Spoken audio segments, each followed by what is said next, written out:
Welcome back to the Dry Fire Journal. This is day 51, and I'm going to show you that I have nothing in the magazine. Well, sorry, that blinded you, and nothing in the chamber. As you guys know, we teach a whole lot of support hand work, and I'm going to close the slide on my clear chamber. We teach a whole lot of support hand work, and that the support hand is doing all of the work of all of the aiming, all of the weight supporting, it's doing all of the gripping, it's doing all the recoil management. I want to give you one more way to think about why, and you can try this on your own. This is not a dry fire video to help you learn how to shoot better.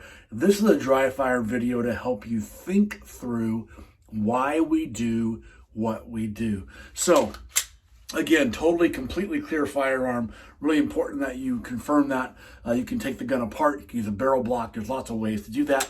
But you want to make sure you have a clear firearm before you try this anywhere in your residence or wherever you may be watching this video. But what I'm going to do is I'm going to show that these four fingers like to work together really strongly. And I'm going to have my thumb up against the slide of my 365 XL. And I am going to just only grip with these three fingers just this much.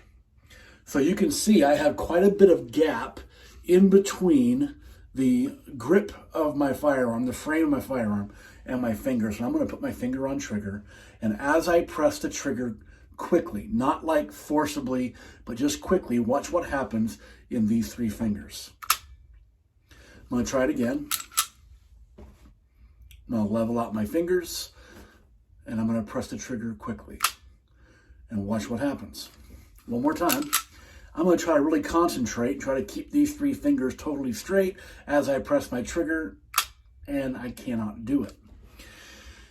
So often, when we hear that we want our support hand to do all of the work, and we let our shooting hand relax a little bit, the reason why we do that, it gives us better speed and dexterity in our shooting finger, our index finger.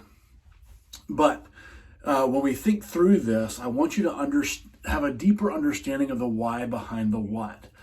If my support hand is not doing its job and it is not doing all of the work of gluing my shooting hand to the frame of my firearm, and if it is not doing all the work of supporting and all the work of aiming and all the work of recoil mitigation and all of those things, then my trigger work is going to be susceptible to having these three fingers help me press the trigger when I don't want them to.